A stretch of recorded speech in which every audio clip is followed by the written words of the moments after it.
If you really want to perform at your best on your bike, then you're going to need to fuel yourself whilst on your bike with carbohydrates. Even though we do know that on occasion, restricting carb intake can give you a certain specific training effect. But what on earth do you eat and drink while riding if you just want to flip and ride your bike and then enjoy your life afterwards? The most important thing to make sure you keep on top of when you're out riding your bike is your hydration. Now, water will do a perfectly adequate job of this for you, but it was only later on in my career that I realised exactly the job that electrolytes do. Yeah, so in this case, an electrolyte is basically a salt. So the ones you need the most of are sodium, magnesium and potassium. And the job that they do is to actually help the water that you're drinking to be absorbed and then retained by your body.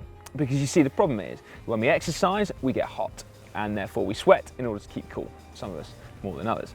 And when we sweat, we lose water, but we also excrete salt at the same time. So if you then just try and replace the lost sweat with only water, you're actually diluting the very delicate salt balance in your body. So your body then ends up actually excreting more water, so you become more dehydrated. So essentially, drinking electrolytes will help you stay hydrated much more effectively.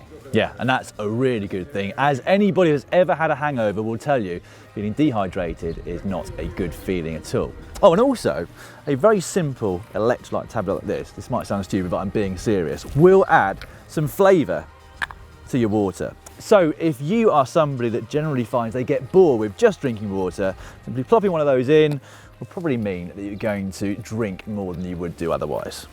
So how much should you actually drink? Well, recent research tells us that you should drink when you are thirsty, which is nice and easy. The only thing that you need to do is to actually pay attention to the signs that your body is telling you, which can be a little bit harder.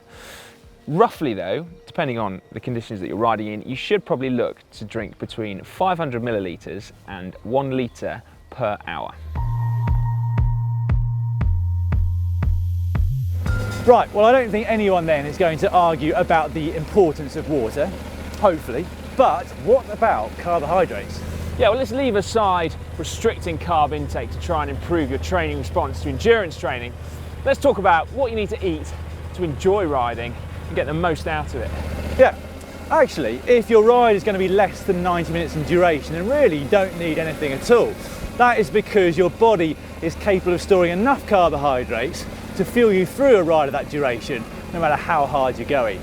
Anything more than that though, you're going to need to start taking on board some carbohydrate. Not only is it going to top up your energy stores, it's actually also going to help you absorb water from your gut.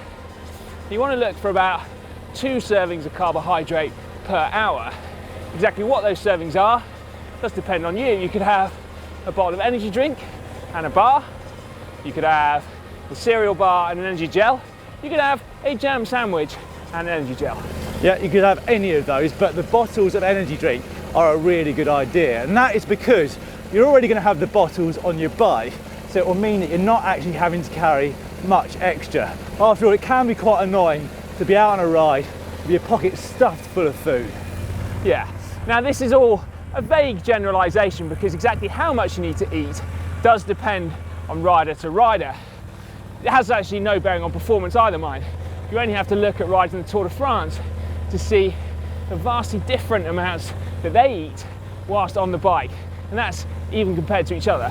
Yeah, the problem though is that finding out that you need to eat a little bit more only comes at the point when it's too late, when you've blown up, when you've hit the wall, when all you can think about is a huge slab of cake or a plate of chips at the top of the next climb. So we always advise to err on the side of caution.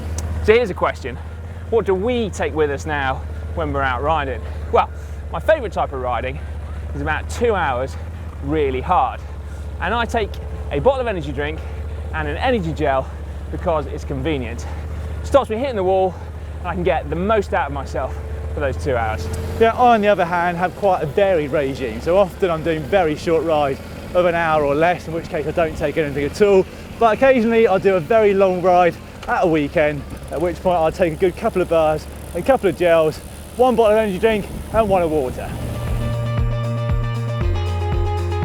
So how do you go about making sure that you really enjoy every ride that you do? Well, all you've got to do is consume some electrolytes and also some carbohydrates on any ride that's over 90 minutes long.